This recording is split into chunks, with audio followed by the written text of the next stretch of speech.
Assalamualaikum warahmatullahi taala wabarakatuh. Mari kita awali diskusi atau webinar di seri 05 ini dengan membaca Al-Fatihah bersama. A'udzubillahi minasyaitonirrajim. Bismillahirrahmanirrahim. Alhamdulillahirabbil alamin arrahmanir rahim maliki yaumiddin. Iyyaka na'budu wa iyyaka nasta'in. Ihdinas siratal mustaqim. Siratal ladzina an'amta 'alaihim ghairil maghdubi 'alaihim waladdallin. Baik, para peserta webinar lovers yang budiman telah hadir di studio webinar di series Prodi Manajemen Keuangan Syariah. Beliau Bapak Abdullah Aziz Sangkala, merupakan Wakil DPRD Provinsi Maluku, yang insya Allah hari ini akan berbagi pengetahuan dan pengalaman kepada kita semua dalam menghadapi pandemi COVID-19 yang kita tahu bahwa mungkin saya pribadi atau mungkin sebagian besar dari para partisipan tidak mendapatkan informasi yang update atau akurat ya mengenai bagaimana sih sebenarnya kondisi saudara-saudara kita yang berada di wilayah timur Indonesia, khususnya di Maluku. Nah, hari ini acara ini memang sengaja didesain ya untuk mengupgrade kapasitas informasi kita untuk bisa bersama-sama mengetahui bagaimana kondisi saudara-saudara kita di wilayah bagian timur Indonesia. Dan kami juga perlu berterima kasih kepada seluruh pihak yang membantu untuk selalu support ya mendukung acara ini, baik pimpinan baik di tingkat fakultas maupun di tingkat prodi serta kolega-kolega dan sivitas akademika di Fakultas Ekonomi dan Bisnis Islam UIN Sunan Kalijaga, serta special thanks juga saya berikan kepada Bapak Abdul Qoyum yang sudah memediasi ya, yang sudah menjembatani, yang sudah menginisiasi untuk kita semuanya mengetahui bagaimana sih sebenarnya update kondisi terkini di wilayah bagian timur Indonesia. Karena mungkin selama ini di beberapa media sosial atau mungkin di televisi, ya mungkin kita terlalu fokus ya untuk melihat daerah-daerah kita sendiri gitu ya. Butuh informasi atau upgrade informasi juga bagaimana kita bisa mengetahui kondisi yang sebenarnya yang terjadi di wilayah bagian timur Indonesia. Dan sedikit saya antarkan bahwa saya yakin ini setiap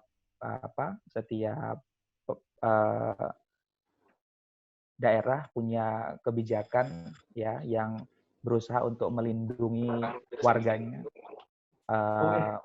terutama untuk memberikan oksigen ya. Saya menyebutnya memberikan oksigen untuk menyambung hidup hari demi hari, karena memang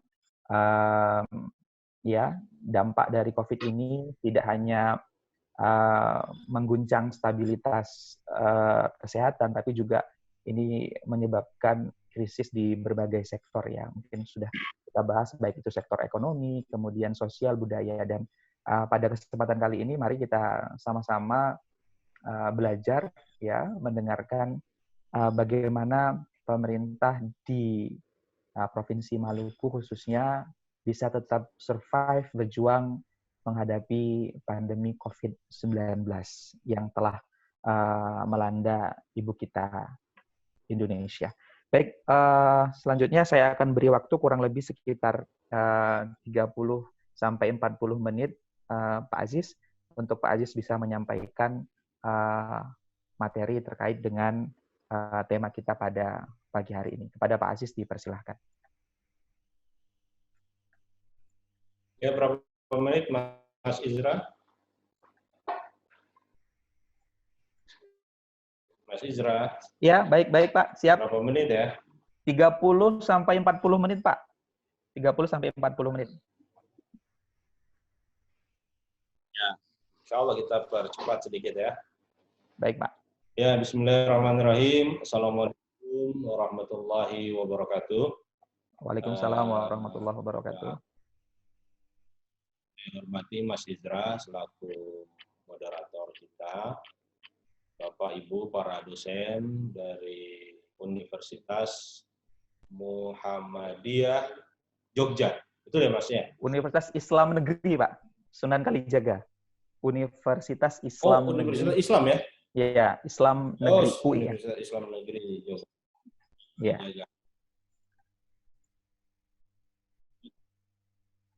Iya, UIN ya, Universitas di Yogyakarta yang saya hormati, para dosen, para mahasiswa, dan Bapak Ibu yang ikut dalam kuliah online di kesempatan pagi atau menjelang siang ya, kalau di Ambon sudah siang nih Mas, udah jam 12 ini. Oh iya Pak, selisih 2 jam ya Pak ya? Iya. Betul. Indonesia Timur selalu duluan ya.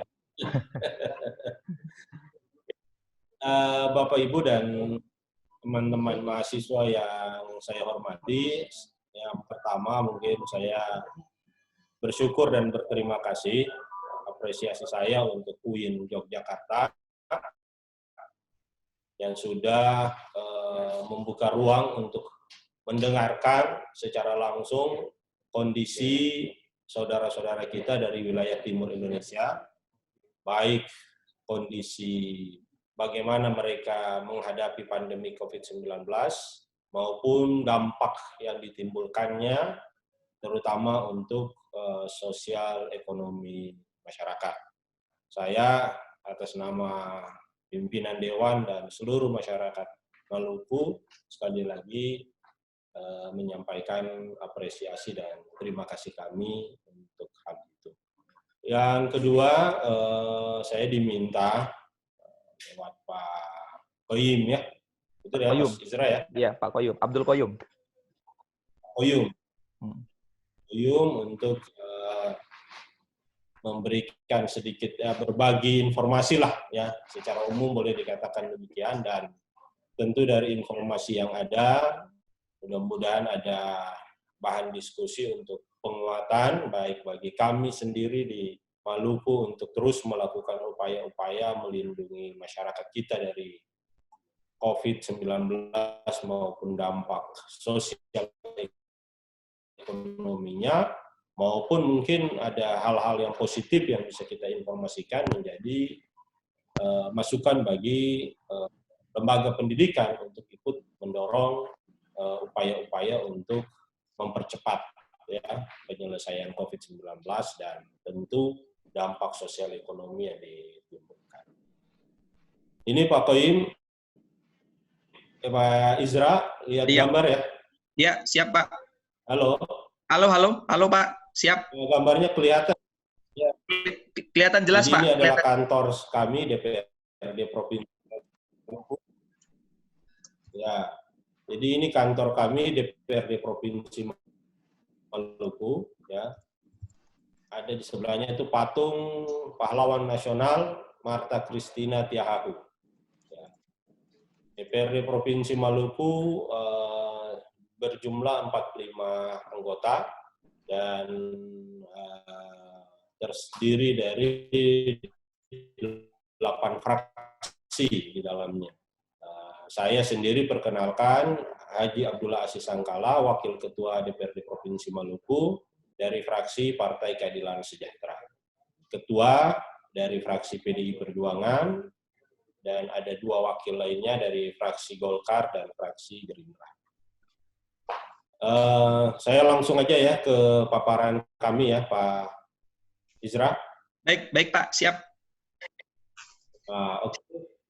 Yang pertama, saya ingin memberikan gambaran up to date ya,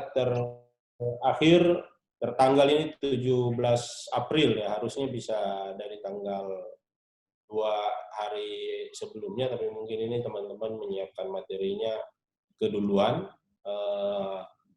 Kita ini kondisi kasus kita yang terjadi di Maluku, COVID-19. Jadi sampai hari ini sudah positif itu 23 orang, dan dari 23 itu ini kasusnya terjadi dari pertengahan Maret ya, sudah hampir sebulan sebenarnya ini di Maluku. Dan alhamdulillah dari 23 itu 6 sudah dinyatakan sembuh ya.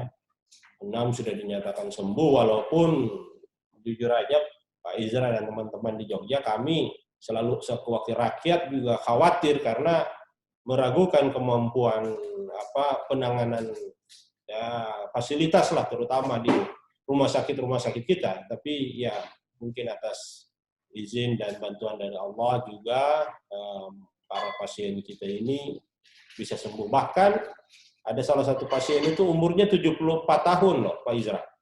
Oh, nenek ya. 74 juga tahun. sudah dinyatakan sembuh.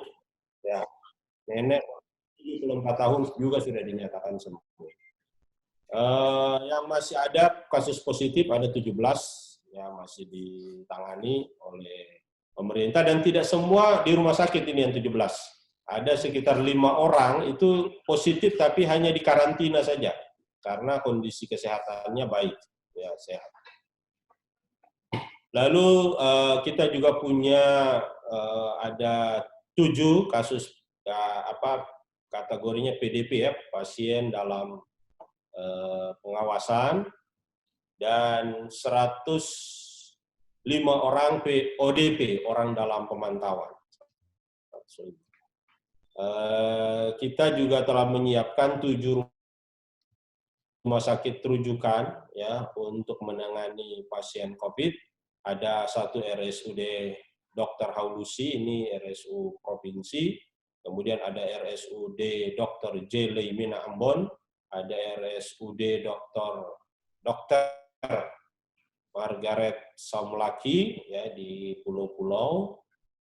Ada juga di Batu Meten, Rumah Sakit Angkatan Laut, Bayangkari Kepolisian, dan Rumah Sakit Pusat ya. Ada rumah sakit pusat yang didirikan di Ambon.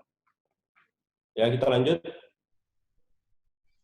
Nah, ini saya tampilkan sedikit kota Ambon karena pusat pandemi ini di kota Ambon ya. Dan rata-rata berawal dari orang yang melakukan perjalanan dari luar kota Ambon ya. Ada yang datang dari Makassar, ada yang datang dari Manado, ada yang datang dari Sulawesi Tenggara, kemudian membawa virus dan terjadi di Ambon. Tapi terakhir ini di Ambon juga sudah terjadi transmisi lokal. Jadi misalnya dari nenek yang berusia 74 tahun tadi, itu anak dan cucunya 5 positif ya, tertular COVID-19. Ada ya seorang ibu pendeta juga pulang dari kegiatan di Sulawesi Tenggara, kemudian suami dan anaknya positif. Sudah terjadi transmisi lokal di Ambon dan sekitarnya. Itu terkait dengan COVID, dan karena sudah cukup besar di Ambon ini, maka DPRD dengan pemerintah Provinsi Maluku lewat gugus tugas sudah bersepakat untuk melakukan namanya beda dengan yang di nasional ya. Kalau di nasional namanya PSBB ya, pembatasan sosial berskala besar, itu sesuai dengan keputusan Menteri Kesehatan. Cuman kita di Ambon ini kita modifikasi sendiri sehingga tidak perlu terlalu ribet. Kita namakan sesuai dengan keputusan gubernur itu pembatasan sosial berskala regional. Jadi dia tidak besar, dia hanya di kota Ambon dan sekitarnya, dan untuk kemudian bisa menangani COVID ini secara lebih serius, tegas.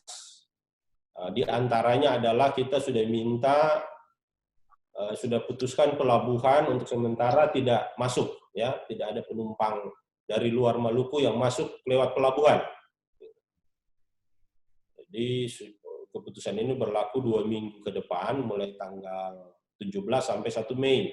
Jadi tidak ada lagi orang dari Jawa, dari Jakarta, dari Makassar, dari Sulawesi Tenggara yang bisa masuk Ambon lewat pelabuhan laut. Gitu. Yang kedua, di bandara untuk orang datang dari luar daerah, semuanya dikarantina 14 hari. Baik itu dia orang Maluku asli, apalagi yang dari luar ingin datang untuk keperluan yang dalam jangka waktu lama, ya, langsung dikarantina selama 14 hari. Di dalam masyarakat Maluku sendiri juga mereka khawatir terhadap orang dari Ambon, dari kota Ambon ini, yang sudah ada 15 positif walaupun 4 sudah sembuh, sehingga orang dari kota Ambon juga ya kalau keluar kota Ambon itu dikarantina di daerah kabupaten kota lain, ya. Kalau orang Ambon datang ke Pulau Buru pasti di sana dijemput langsung dikarantina 14 hari. Begitu juga orang dari luar daerah juga kita tidak anjurkan datang ke Ambon, ya. Dari kabupaten kota kita tidak anjurkan. Kalau datang ke Ambon juga bisa jadi mereka akan dikarantina oleh pemerintah kota. Itu diantara langkah-langkah serius, dan tentu yang lain terus kita dorong upaya penanganan medis, ya, upaya penanganan melacak masyarakat kita yang kemungkinan masih berpotensi terpapar COVID-19, baik dengan rapid test maupun PCR, terutama untuk orang-orang yang berinteraksi dengan orang-orang yang sudah positif COVID. Oke, kita lanjut sedikit. Kita keluar dari masalah COVID, kita lihat bagaimana sosial ekonomi yang ditimbulkan dampaknya terhadap masyarakat. Sebelumnya saya gambarkan sedikit, Mas Izra, tentang gambaran umum Provinsi Maluku. Ya, mungkin Bapak-Bapak atau adik-adik mahasiswa sudah melihat juga di media sosial atau di internet, cuman mungkin ada juga yang belum atau tidak sempat, ya karena mungkin belum menjadi hal yang penting untuk dilihat. Saya gambarkan sedikit, ini Provinsi Maluku. Saya perlu informasikan bahwa adalah satu dari 8 provinsi yang ikut dalam proklamasi kemerdekaan Republik Indonesia. Jadi waktu kita memerdekakan Indonesia 17 Agustus 45 itu, salah satu provinsi yang ada adalah Provinsi Maluku di antara 8 provinsi yang lain. Kita terletak wilayah timur, terdiri dari pulau-pulau yang sangat banyak, ya, 1000 pulau ya dikatakan kita. Luas wilayah kita mencakup darat dan laut. Nah, ini kadang-kadang pemerintah ini kalau tanya luas wilayah Maluku, lautnya disembunyikan, ya, tidak pernah dimunculkan. Jadi kalau kita lihat di internet sekalipun, luas wilayah Maluku ya sekitar laut ini, ya sekitar pulau ini, yang hanya 7,6%, kurang lebih 54.185 km persegi. Ya, kalau kemudian di beberapa data juga ada beda-beda tipis, tapi ya sekitar segitulah. Tapi kalau ditambah dengan laut yang adalah 92,4% dari wilayah Maluku, maka jumlahnya adalah luas wilayah lautnya 658.000, berarti totalnya 712.000, ya, 479 km persegi. Jadi kalau Maluku hanya dihitung darat tanpa laut, ya kita nggak bisa ngapa-ngapain, Mas, ya. Karena tanpa laut itu kita tidak bisa menyambungkan satu pulau dengan pulau lain. Ya. Tapi karena laut itulah kita bisa mempersatukan wilayah Maluku ini, gitu, yang begitu luas. Jadi itu gambaran luas wilayah kita. Lanjut. Nah, ini gambaran kabupaten, terdiri dari 11 kabupaten kota, 118 kecamatan, dan 1.198 desa, 33 kelurahan. Sedikit jumlah penduduk, sedikit aja Mas, nggak banyak, Mungkin nggak sampai satu kabupaten di Jogja kali ini. Lanjut, ini jumlah penduduk kita sampai 2018 itu 1,745 juta. 2018-2019 sudah 1,8 juta, ya sekitar 1,8 juta penduduk kita. Angka pertumbuhan 1,72. Oke, kita akan lihat sedikit tentang kondisi sosial ekonomi masyarakat Maluku. Gambaran umumnya saja kita percepat. Yang pertama pertumbuhan ekonomi, ya Maluku 5 tahun kemarin pertumbuhan ekonominya cukup baik, di kisaran 5-6%, ya, dan kadang-kadang agak sedikit di atas angka pertumbuhan nasional. Gitu. Namun dengan adanya COVID ini memang ya diperkirakan hanya akan tumbuh di angka 2%, ya. Paling tinggi 3%. Itu pertumbuhan ekonomi kita, tabelnya ada, nanti bisa dilihat. Ini dari 2014 sampai 2018, ya. Data BPS yang dikeluarkan itu kita 2018 kemarin itu mencapai 5,94. Ya. Lanjut, PDRB bisa dilihat, saya cepat-cepat aja yang sisanya, lanjut. Ini ekonomi lah. Intinya kita yang paling banyak ini menyumbang untuk produk domestik kita dari pertanian, kelautan, dan kehutanan. Ya. Jadi, masih banyak masyarakat kita yang memang penghasilannya adalah dari petani, nelayan, dan menyumbang besar untuk PDRB kita. Lanjut, inflasi ya tinggi juga, ya ada sampai 3,5, 3,5, bahkan ya ada yang sampai mendekati 4%. Mungkin kita di sini besar pasak dari tiang, ya, banyak konsumsinya besar, ya. Jadi kadang-kadang bikin inflasi. Mau puasa, kalau orang Maluku mau puasa, dia sudah nyetok sebulan, ya. Gitu. Dia sudah pokoknya kebutuhan sebulan udah siapin di rumah, gula untuk sebulan. Lalu kalau di kampung-kampung sebulan itu juga dia udah libur kerja, ya. Sudah jarang ke kebun, jarang ke hutan, dia menikmati aja makanan stok yang ada untuk puasanya. Jadi lebih banyak ibadahnya. Itu mungkin yang bikin inflasinya jadi tinggi kadang-kadang dalam situasi. Lebaran juga, ya. Lebaran juga luar biasa. Pendapatan per kapita terakhir 2018 24 juta, ya, per tahun. Jadi ya 22 jutaan, ya. 22 juta. Ya, kalau untuk di Jogja 2 juta hidup, Mas, ya. Kalau untuk hidup di Jogja hidup setahun. Untuk di Maluku ya setengah bulan, ya. Jadi kita separuh-separuh lah, ya.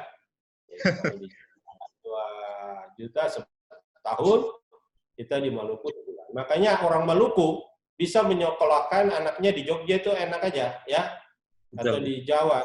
Apa kita kasih kuliah dia di sana, kita punya 2 juta, kita kirim 500.000, bisa juga dia hidup sebulan, ya. Gitu. Tapi kalau orang Jogja kuliahin anaknya di Maluku, aduh bisa bahaya.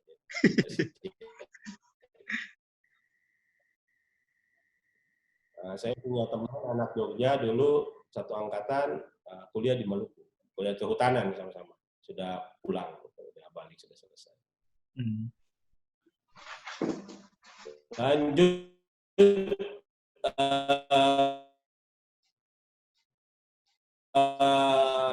ada ini lanjut masih tinggi, Maluku misalnya masih jauh 17% lebih, ya, 17% lebih. Dan dengan adanya COVID ini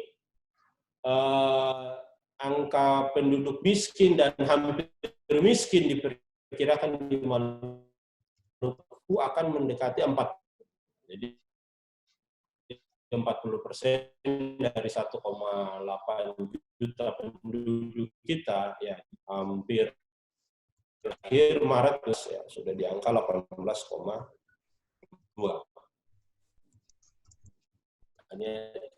Lanjut berikut. Nah, ini bahkan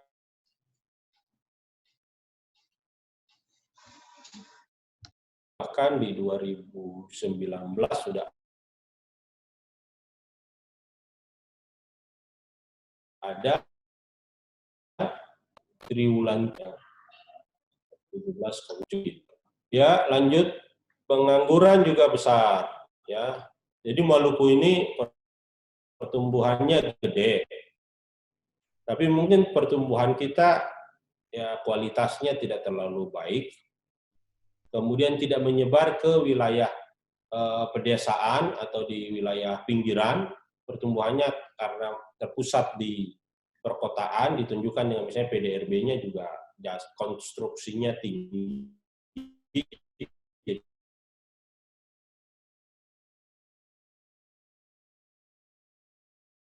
Ya, mungkin didominasi oleh aktivitas proyek-proyek masuk di miskin.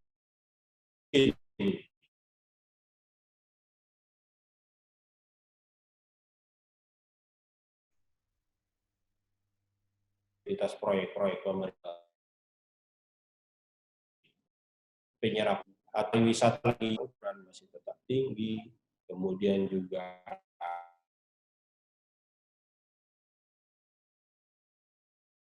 lapangan pekerjaan kecil, kemiskinan dengan adanya pertumbuhan yang ada. Pengangguran masih tinggi, ya. Lanjut.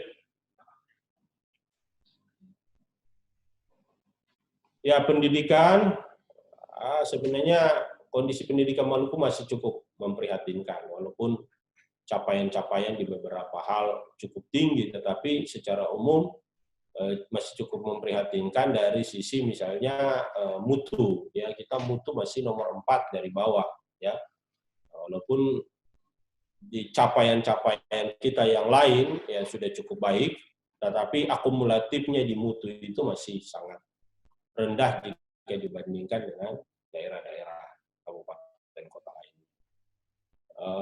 Lanjut, bisa dilanjut. Ya, ini semua ada capaian-capaiannya, bisa dilihat.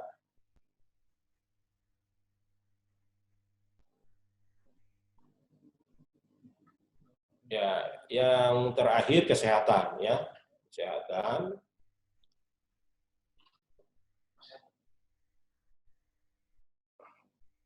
Nah, kesehatan terus mengalami perbaikan walaupun memang masih kondisinya banyak yang harus diinikan, ya. Misalnya dari gambaran umum kita di rumah sakit kita, termasuk puskesmas kita yang ada di pedesaan, banyak yang belum terisi dengan dokter, ya. Masih banyak tenaga dokter yang kita minta lewat program kontrak dari pemerintah pusat, dan juga masih banyak rumah sakit yang tidak punya dokter lengkap, apalagi dokter ahli paru, ahli kebidanan, ya ahli penyakit dalam dan lain sebagainya, banyak yang mengeluhkan ya kekurangan.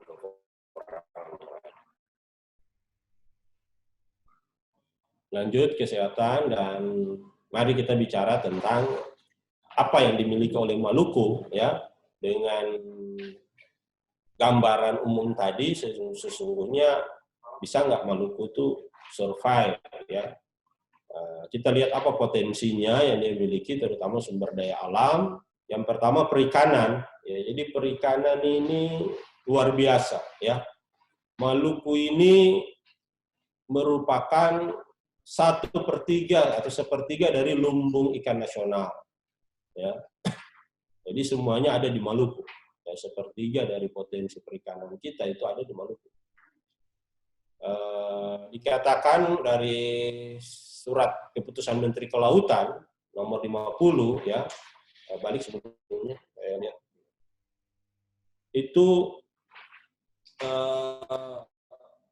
ada di Indonesia ada 3 wilayah pengelolaan perikanan ya. Dan total potensi sumber daya ikan Provinsi Maluku adalah sebesar 4,6 juta ton per tahun, atau 37,2% dari total potensi perikanan nasional. Luar biasa. Dengan jumlah tangkap yang diperbolehkan, karena nggak boleh ditangkap semua, kata ini, kata Pak Menteri, itu 3,75 juta ton per tahun. Namun, hingga tahun 2018, produksi kita itu baru 13,24%, atau 618.000 ton dari total yang dimiliki. Gitu. Jadi masih sangat jauh ya. Kemampuan kita dalam menangkap ikan-ikan kita. Lanjut. Ya, kita juga selain itu ada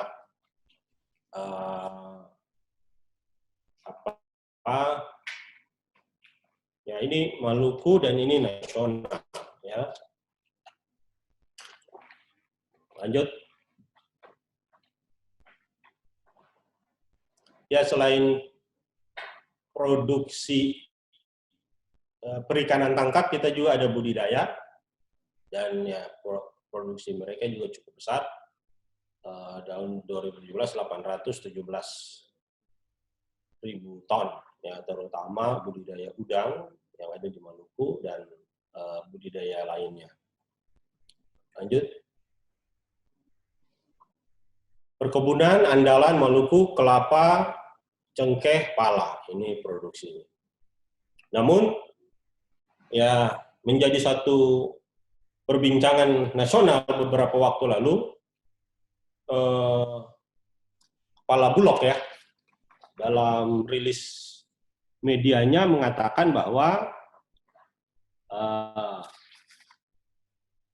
imbas dari corona, Bulog siapkan sagu antisipasi kesulitan beras impor.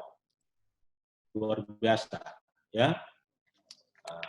Di mana ya produksi sagu kita masih cukup besar ya. Data yang sementara saya miliki itu 2017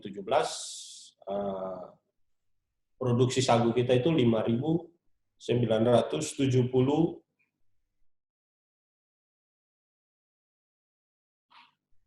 ton, ya 5.970 ton, dan tentu masih banyak potensi yang dimiliki yang belum digarap, karena sagu ini dia tumbuh alami saja, ya, dia tidak dibudidayakan di Maluku, dia tumbuh alami di wilayah rawa-rawa, di dekat kali, sungai, dan kemudian juga dimanfaatkan oleh masyarakat secara tradisional.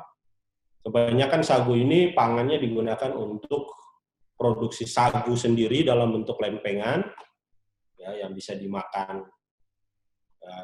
untuk keperluan sehari-hari atau dalam keadaan santai, pagi atau sore hari sambil ditemani secangkir kopi, atau untuk membuat makanan masyarakat Maluku atau Indonesia Timur, kita bilang papeda.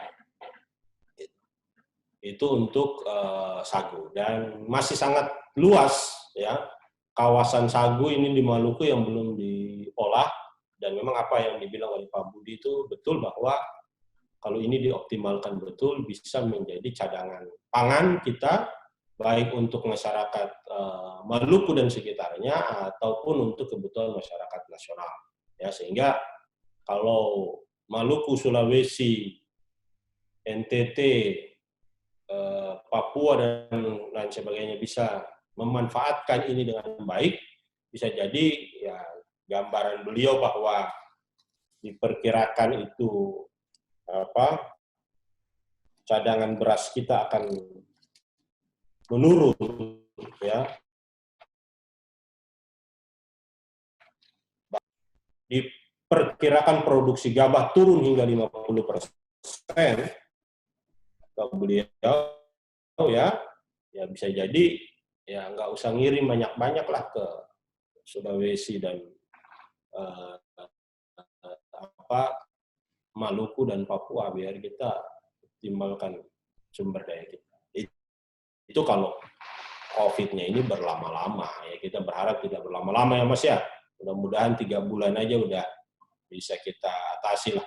Ya, karena kalau makin lama ini makin repot kita semua ini. Ya, amin Pak. Yang terakhir dari pariwisata ya, Maluku juga tumbuh dari sektor pariwisata. Banyak objek wisata bahari kita, ya yang kayak Bali nggak kalah di Maluku banyak Mas, ya banyak banget ya.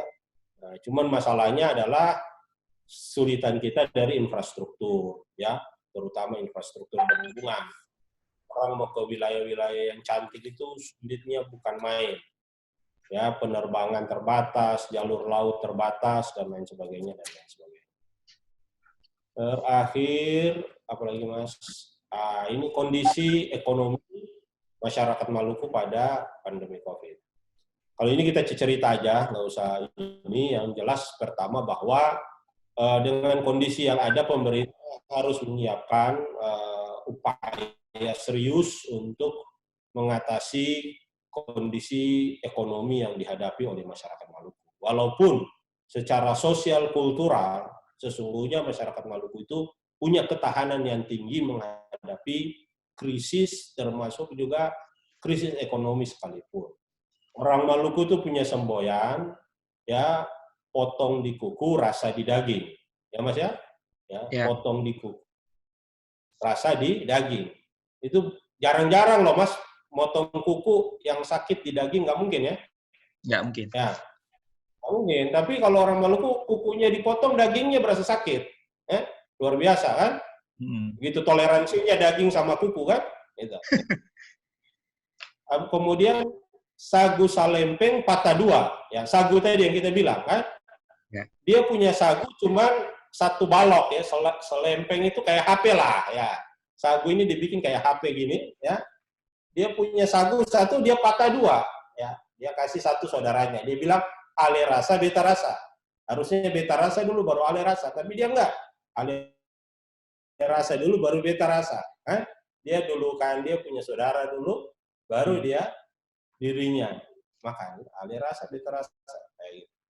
Jadi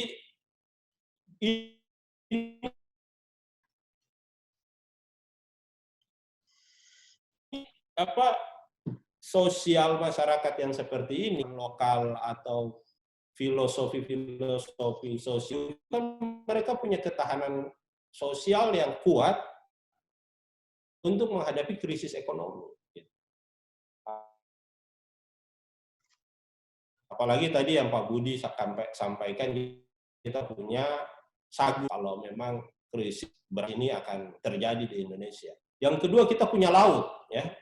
Kalau laut itu nggak takut corona, ya. Orang nggak mungkin tidak berkerumun kalau di laut, ya. Mereka pasti akan terjadi physical distancing di laut, ya. Masing-masing mancing sendiri-sendiri, kan. Mancing kan nggak harus berkerumun, ya.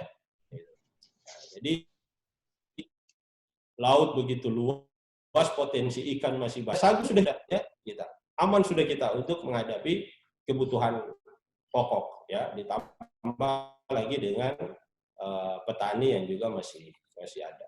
Tetapi tentu pemerintah tidak akan membiarkan masyarakat sendiri, ya, ngurusin dirinya untuk menghadapi krisis, ya.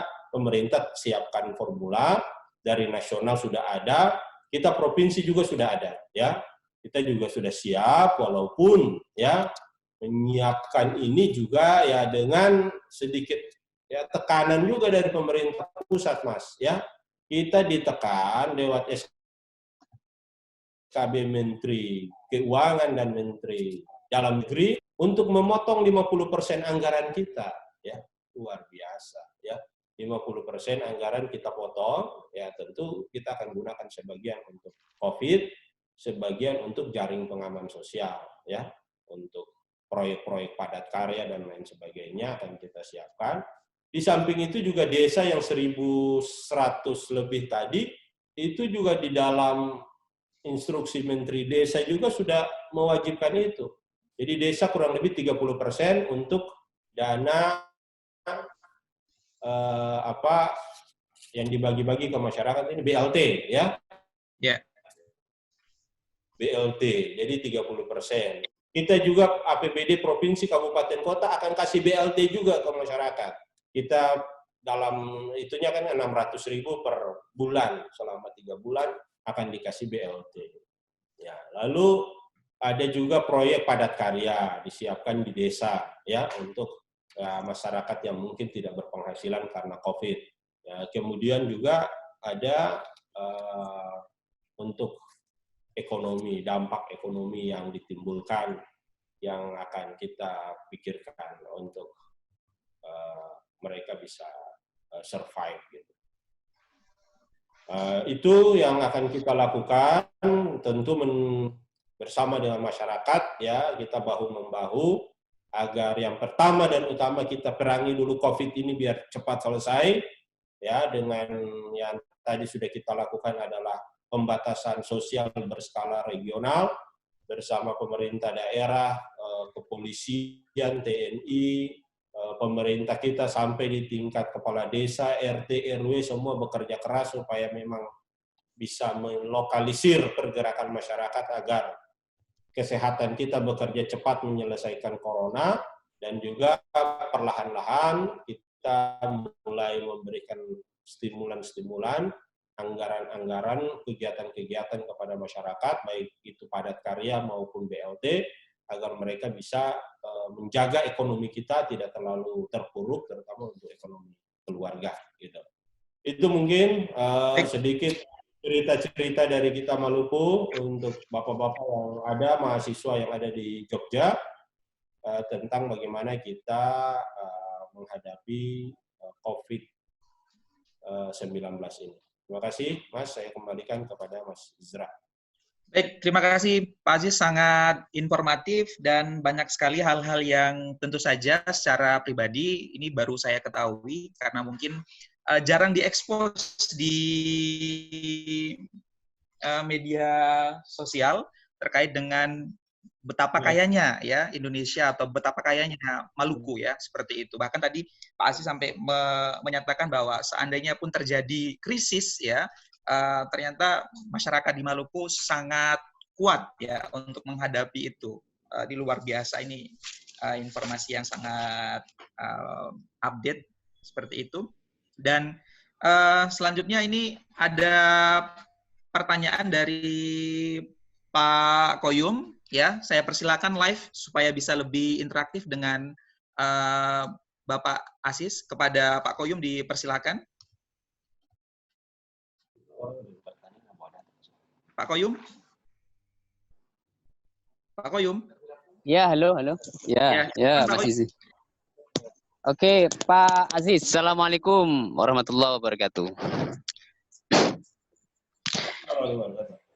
Ya, terima kasih Pak Aziz. Jadi saya mungkin sebenarnya sudah saya tulis ada 3 pertanyaan di situ Pak. Jadi satu adalah terkait dengan kesiapan fasilitas kesehatan yang ada di Provinsi Maluku. Tadi sudah dipaparkan ada beberapa rumah sakit rujukan yang disiapkan, tapi saya banyak paham tentang struktur geografis dari Maluku yang banyak sekali terpisah oleh lautan. Lah itu apakah beberapa rumah sakit yang disiapkan tadi itu sudah maksud saya sudah mampu diakses dengan cepat oleh masyarakat atau belum? Nah, jika belum, kira-kira langkahnya seperti apa, Pak? Gitu. Kemudian yang kedua terkait dengan tadi ada pembatasan regional tadi ya, Pak ya.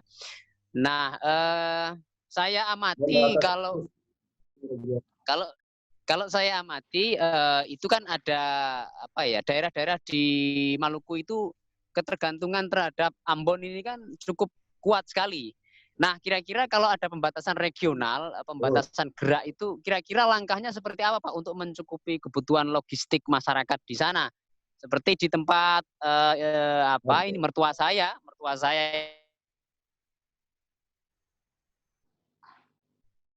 itu bapak maitua saya. Nah, itu kebutuhannya ya sangat bergantung kepada suplai dari Ambon. Nah, itu kira-kira seperti apa? Kemudian terakhir ada saya amati di percakapan di media sosial atau di Facebook tetangga-tetangga yang ada di daerah Kobisonta, terutama saya amati masyarakat Morokai itu mereka nganu Pak, istilahnya mereka ini ada ketakutan yang luar biasa kalau terjadi penularan. Karena akses terhadap kesehatan ini kan jauh. Jadi masyarakat sana kalau sakit itu biasanya kalau nggak larinya ke Bula, kalau nggak ke Bula ya ke Masoi atau ke Ambon. Nah itu kan jauh sekali. Dari Morokai ke Masoi itu kan 6 jam. Dari sampai ke Bula itu berjam-jam. Nah itu kira-kira seperti apa? Apakah sudah ada antisipasi Pemprov dalam rangka meningkatkan ketenangan yang ada di masyarakat sehingga tidak ada reaksi yang berlebihan di lingkungan sekitar, Pak. Saya kira itu 3 pertanyaan dari saya, Pak Aziz. Terima kasih, Pak Aziz. Assalamualaikum warahmatullahi wabarakatuh. Waalaikumsalam. Terima kasih, Pak Koyum. Mungkin ini, Pak, langsung bisa ditanggapi. Monggo, Pak Aziz, mungkin bisa langsung ditanggapi. Fasilitas kesehatan memang kita terus upayakan agar kesiapan kita ini memadai. Memang harus diakui kita punya keterbatasan yang ada, makanya ada satu tempat karantina itu memang ditempatkan untuk pasien positif tapi dia tidak menunjukkan gejala. Jadi kalau pasien positif tidak menunjukkan gejala, kita tidak rekomendasikan ke rumah sakit, ya. Dia di tempat karantina dan kemudian dipantau oleh medis di sana. Dan bagaimana perhubungan, ya itu memang akan kita antisipasi juga. Misalnya waktu kita dapat pasien positif di sebuah pulau, namanya Pulau Saparua, itu dijemput ya oleh gugus tugas provinsi dengan transportasi yang ada, speed yang mereka miliki, dan kemudian diantar langsung ke rumah sakit rujukan di provinsi, di Kota Ambon. Gitu.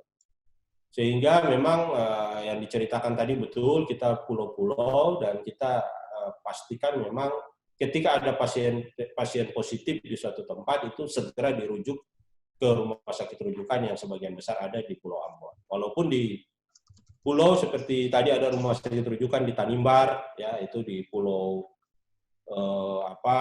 Masela ya, kalau teman-teman sering dengar nama Blok Masela, itu di situ Tanimbar, dan ada juga di beberapa pulau kita siapkan sebagai rumah sakit rujukan. Tapi sebagian besar dari 7 itu kalau tidak salah 5-nya di Ambon ya.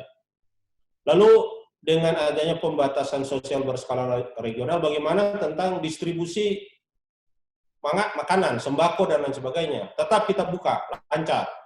Jadi kita hanya tutup pergerakan orang saja, tapi makanan dari Kobisonta atau dari Morokai, tempat iparnya Pak Koyum ini, atau istrinya Pak Koyum ya, dari Morokai, ibu mertuanya, itu masih bisa datang, ya dijual ke Ambon, ya, atau makanan dari Ambon, ya kita kirim ke daerah-daerah, itu tetap lancar. Jadi kita tetap membuka akses di pelabuhan laut untuk kebutuhan pokok. Dan kita sudah dapatkan satu kepastian dari pemerintah provinsi lewat Dinas Perindustrian Perdagangan bahwa stok kita cukup untuk 6 bulan ke depan. Ya, stok makanan kita untuk Maluku untuk 6 bulan ke depan kita cukup. Sampai habis Lebaran juga tidak ada kendala dari sisi stok kebutuhan pokok kita, dan distribusi tetap berjalan. Yang berikut, masih ada apa? Baik, terima kasih Pak. Ini selanjutnya saya persilakan ada pertanyaan dari Mas Abdul Adim. Silakan Mas Abdul Adim untuk bisa bertanya langsung kepada Bapak Abdullah Aziz Sangkala. Silakan Mas Abdul. Oke, Assalamualaikum kepada Bapak Irsa selaku moderator, dan terima kasih waktunya kepada Bapak Wakil Ketua DPRD Maluku, Bapak Abdullah Aziz Sangkala. Di sini kami menanyakan masalah di satu daerah di Maluku. Di situ kan ada dampak masalah COVID, yaitu wabah dengan COVID-19.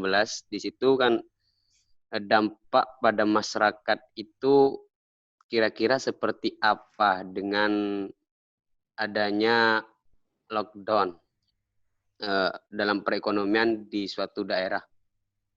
Yang pertama. Yang kedua, pertanyaan yang kedua, di situ ketika membangun dengan adanya wabah COVID itu, ketika membangun suatu daerah dalam satu pemerintahan, apakah itu dalam perekonomian itu dibangun dari desa, apakah dibangun dari kota dulu dengan rilisnya wabah 19 itu, seperti itu, Pak. Baik, ada lagi Mas? Cukup? Cukup, Pak. Terima kasih atas waktunya. Wassalamualaikum warahmatullahi wabarakatuh. Waalaikumsalam warahmatullahi wabarakatuh. Monggo Pak Aziz bisa langsung ditanggapi pertanyaan dari Mas Adin.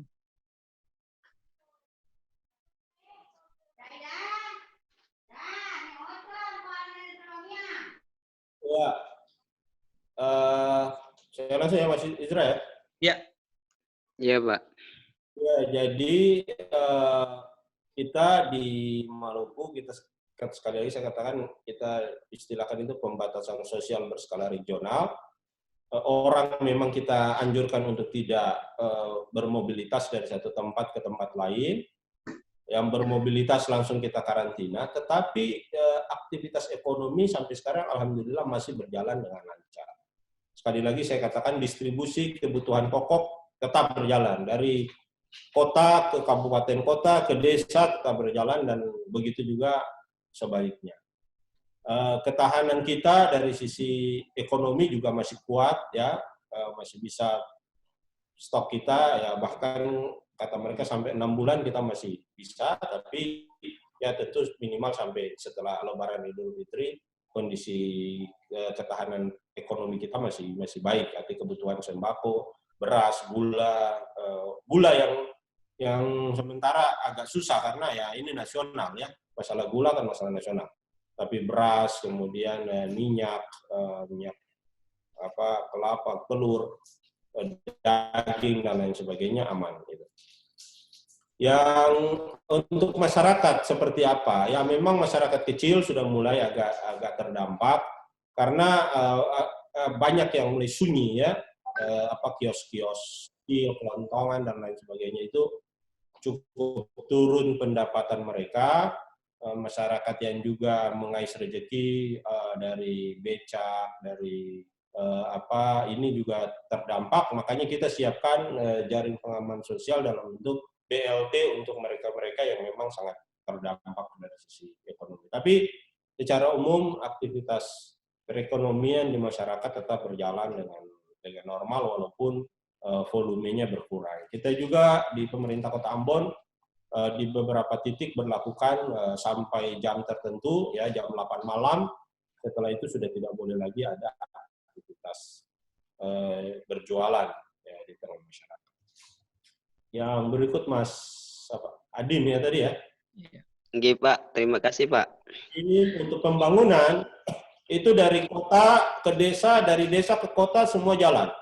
Di desa dengan dana desa, ya, kurang lebih 1 triliun lebih Maluku ini kita tetap jalan pembangunan. Begitu juga di kota tetap jalan. Tapi dengan COVID ini tentu volumenya berkurang, Mas, ya, berkurang jauh daripada yang seharusnya terjadi. Ya, cukup Pak Isra. Baik Pak, alhamdulillah ini ada beberapa lagi pertanyaan Pak. Kita masih punya cukup waktu. Selanjutnya ada dari Mbak Ana Febrina Sugiyarti. Monggo Mbak Ana Febrina Sugiyarti untuk bisa langsung berinteraksi dengan Bapak Abdul Aziz. Iya, halo, baik. Assalamualaikum warahmatullahi wabarakatuh. Waalaikumsalam warahmatullahi wabarakatuh. Halo. Halo, waalaikumsalam. Monggo Mbak. Ya. Selamat pagi, selamat siang ya kalau di Maluku ya Pak Aziz. Jadi saya mau bertanya, kan tadi ada pemotongan 50% APBD Maluku ya Pak. Halo Pak. Halo. Iya. Iya, halo. Jadi Pak, bagaimana sih menyiasati atau memanipulasi kegiatan pemerintahan dalam maksud saya itu dalam memanipulasi pemotongan yang 50% itu untuk perkembangan perekonomian Maluku, Pak. Jadi sehingga perekonomian Maluku itu tetap berjalan sebagaimana mestinya dan COVID juga bisa teratasi dengan pemotongan APBD 50% itu, Pak. Cukup, Mbak? Ada lagi? Jadi pemotongan 50% ini dari belanja langsung. Ya, Mbak, jadi pemotongan 50% ini dari belanja langsung. APBD Maluku itu cuma 3,3 triliun, ya. Belanja langsungnya itu sekitar 1,6 triliun, dan dari 1,6 triliun itu harus 50%-nya dipotong. Ya, jadi hanya bisa kegiatan jalan dengan 800 miliar. Maluku ini, ya, pertumbuhan yang saya ceritakan tadi, itu sebagian besarnya masih didominasi dari bagaimana kita mengelola APBD provinsi, kabupaten, kota, maupun kegiatan pusat yang masuk di Maluku. Sangat besar. Makanya tadi kita cek dari Bapeda, mereka mengatakan kalau seperti ini, proyek pusat juga dihentikan semua, dana-dana DAK proyek pusat juga dihentikan, maka ya kemungkinan kita hanya akan tumbuh 2%, ya. Tidak mungkin lagi sampai 5, gitu. Karena dari masyarakat sedikit sekali kontribusinya. Untuk itu bagaimana kita bisa mengelola yang ada? Yang jelas memang pemerintah kan minta kita penguatan ekonomi rakyat kecil dengan BLT. Oke, kita siapkan. Ya, bantuan langsung tunai supaya daya beli mereka tetap terjaga. Kemudian padat karya, ya kita akan alokasikan banyak kegiatan padat karya nanti di masyarakat supaya orang bisa bekerja, bisa punya penghasilan, ya terutama yang kena PHK, yang kena dampak langsung dari berkurangnya pendapatan karena COVID bisa bekerja di padat karya. Jadi yang terakhir ya tentu kita butuh sedikit anggaran untuk membackup UMKM yang bisa hancur gitu ya karena COVID ini, ya terutama yang dari sektor jasa, dari sektor perhubungan, ya dari sektor pertanian, ya dari sektor pariwisata dan lain sebagainya, sehingga mereka bisa tetap tidak sampai hancur, ya nanti dampaknya pasti akan banyak pengangguran terbuka lagi. Jadi kita harus siapkan dana segar atau tidak-tidaknya membantu mereka mengkomunikasikan dengan perbankan untuk kemudian tidak kondisi seperti ini mereka mendapat beban yang besar, tidak punya penghasilan tapi pengeluarannya harus tetap jelas. Nah, ini kasihan. Ya, begitu Bu Ana. Ya, terima kasih Pak atas penjelasannya. Assalamualaikum. Salam. Baik, ini Pak, satu lagi Pak, dari Mbak, satu lagi ya Pak, satu lagi. Dari Mbak Zikra Az-Zahra. Silakan Mbak Zikra Az-Zahra untuk bertanya langsung. Assalamualaikum Pak. Jadi seperti yang Bapak jelaskan tadi, kalau kegiatan ekonomi di laut itu berjalan dengan normal ya Pak? Nah, tidak ada. Ya, gimana dengan kegiatan yang di pasar, Pak? Kan sementara untuk memasarkan hasil laut itu kan kita perlu ke pasar. Apakah ada pembatasan untuk ke pasar, Pak? Terus lagi saya ada tanya, itu kan pasti ada perusahaan-perusahaan yang melakukan pembatasan karyawannya. Misal saja pabrik. Apakah pemerintah membatasi atau memberikan kebijakan untuk pabrik-pabrik tersebut membatasi karyawannya untuk work from home, Pak, di sana? Oke. Sudah, Mbak Rara? Ya, Pak. Mbak Zikra ya? Iya, Pak. Mbak Zikra ya? Nah, Mbak Zikra yang pertama, alhamdulillah pasar tetap normal. Jadi nelayan-nelayan itu kan banyak juga nelayan tradisional, ya. Nelayan tradisional yang hanya 1-2 orang ke laut, ya pulang dari laut langsung bawa hasilnya ke pasar, atau ada dalam kelompok kecil sampai 10 orang yang jaring. Setelah pasar tetap buka seperti biasa, saya juga masih sering antar istri beli ikan ada, ya. Nggak ada dibilang, wah stok ikan berkurang. Oh tidak. Kalau stok berkurang pasti mahal, ya. Ya pasti, wah ikan mahal. Tapi orang Maluku tidak bilang ikan mahal, ikan masih ada dan itu masih normal. Memang kalau pabrikan di sini tidak terlalu banyak, pabrik di Maluku tidak terlalu banyak, dan kalaupun ada yang aktivitas di pabrikan-pabrikan itu ini seperti tuna, ya, ikan tuna ya yang biasanya ekspor itu pasti.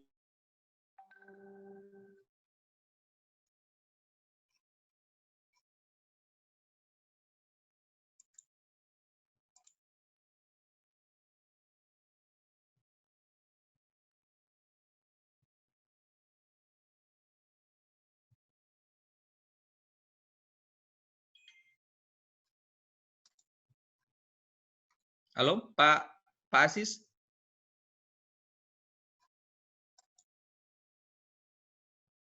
Halo, Pak Asis? Pak Aziz keluar. Halo, Pak Asis, Pak Asis? Keluar sendirinya, Mas. Oh iya ya, tapi sebentar. Udah masuk.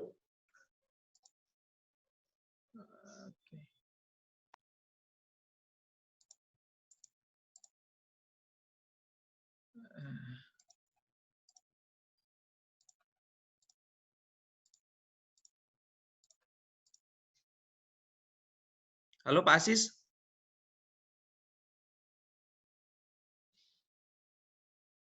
Kita nggak dengar suaranya, Pak.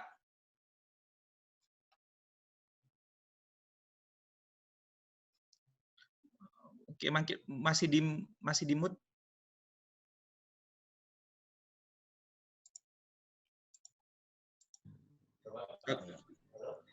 Oke, Pak. Oke, Pak. Baik, ya? tadi sempat terputus, Pak. Mohon maaf, tadi sempat terputus. Saya nggak tahu, mungkin apa koneksinya nggak stabil seperti itu, Pak. Ya, jadi kalau untuk pasar aman, tetap berjalan seperti biasa. Pasokan ikan juga dari nelayan tetap, karena semua sebagian besar nelayan tradisional aja yang cari ke laut lalu balik, ya, tidak dalam jumlah besar. Yang mungkin terganggu industri yang pabrik-pabrik yang dan sebagainya itu mungkin agak sedikit terganggu.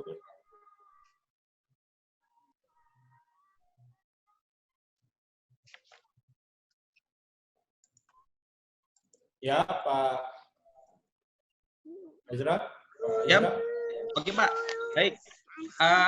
Alhamdulillah Pak. Semuanya sudah terjawab. Ini ada terakhir pertanyaan mungkin pertanyaan pamungkas juga karena ada coba saya simpulkan dari beberapa pertanyaan yang masuk. Upaya apa yang sudah dilakukan oleh pemerintah Provinsi Maluku untuk bersiap-siap mengembalikan kondisi ekonomi seperti keadaan semula?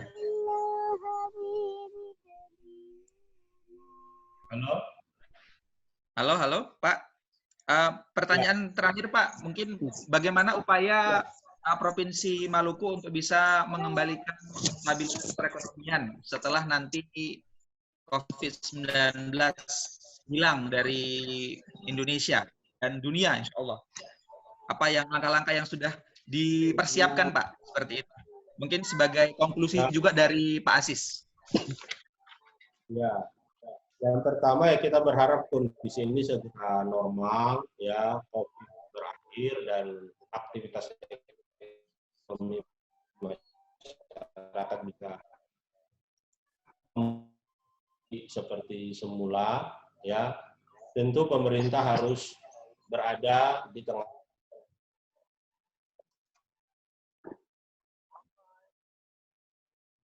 Memang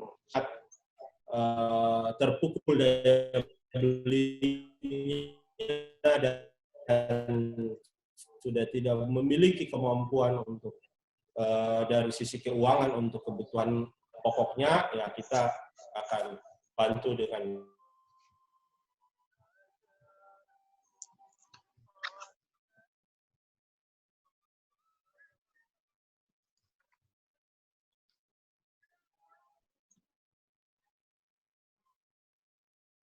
Pak Aziz.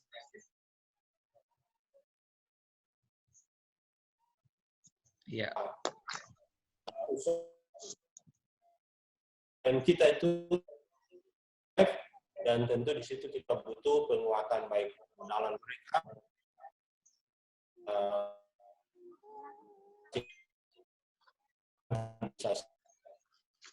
terakhir kita tentu dorong ya.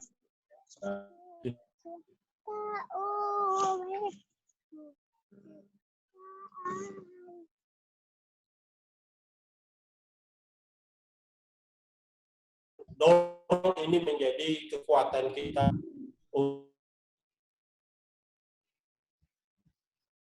di sektor perikanan masih banyak yang belum dioptimalkan.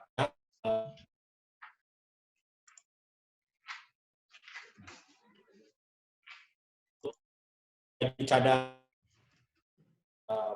pangan kita,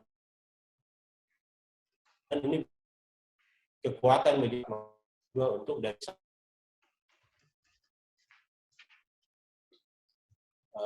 pemulihan nanti.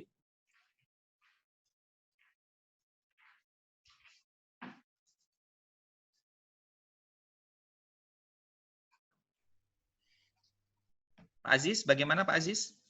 Mungkin mohon maaf Ya. teman-teman semua. Terima kasih Pak. Ada tambahan lagi sebelum kita closing ini?